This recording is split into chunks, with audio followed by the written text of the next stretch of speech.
Buildings damaged in recent protests and express support for law enforcement. Lisa?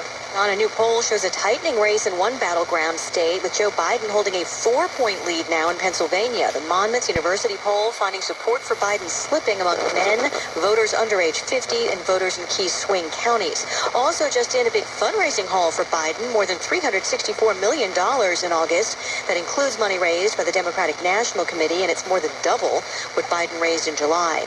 A new flag will be on the ballot in Mississippi. A special commission reviewing the finalists, just voting to recommend one with a magnolia, the state flower. Mississippi's governor and legislature decided this year it was time for the state to adopt a new flag, one without Confederate imagery. Since then, designs have been posted and commented upon. If voters reject it, the design process starts again. Mississippi will go longer with no flag. Fox's Evan Brown. Help wanted in August. U.S. businesses adding more than 400,000 jobs in the latest survey from payroll processor ADP, but that's fewer than economists hoped for a few days before the government's employment report. Still, the Dow's up 252.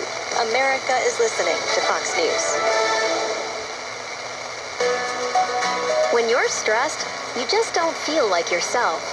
New Natrol Relaxia, a full line of drug-free supplements to help you manage occasional stress and anxiety.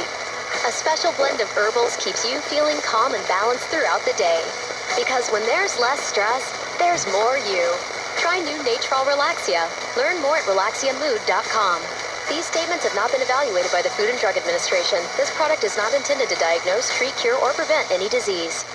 It's Trump versus Biden, and the swing states like Florida, Michigan, Pennsylvania, Ohio, Wisconsin, and others will decide. Tonight at 8 p.m. Eastern, Newsmax TV's Grant Stinchfield reveals the insider polls with Dick Morris. Get Stinchfield and Newsmax TV on DirecTV, Xfinity, Dish, Fios, Spectrum, Uverse, Cox, Optimum, Suddenlink, Mediacom. Newsmax is free on Roku, YouTube, Xumo, Pluto, Apple TV, Chromecast, Amazon Fire, Smart TVs, or download the free Newsmax TV app from your smartphone. Newsmax TV.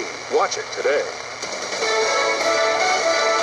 Now, from the WHBL Newsroom, here's John Damascus. Sunny and 78 today, sunny and windy, 80 tomorrow. The search continues for Armando Rodriguez after he was reported missing Sunday night in Sheboygan's north side.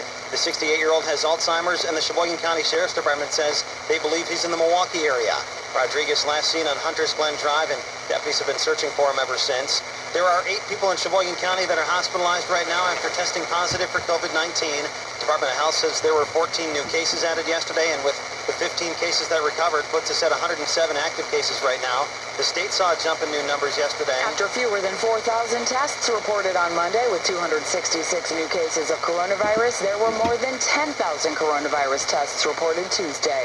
The Wisconsin Department of Health Services reported 981 new cases of COVID-19 with a positive test rate of 8.3%. 8 new deaths have now raised the state's death total to 1,130.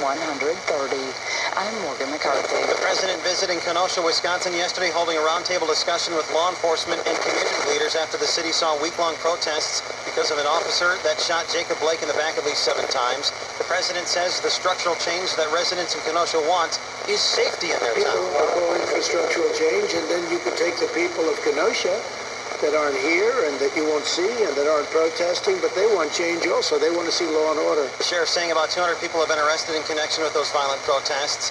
The latest update for the November election is in the mail. Wisconsin Election Commission sending over 2.5 million letters to nearly every registered voter in the state.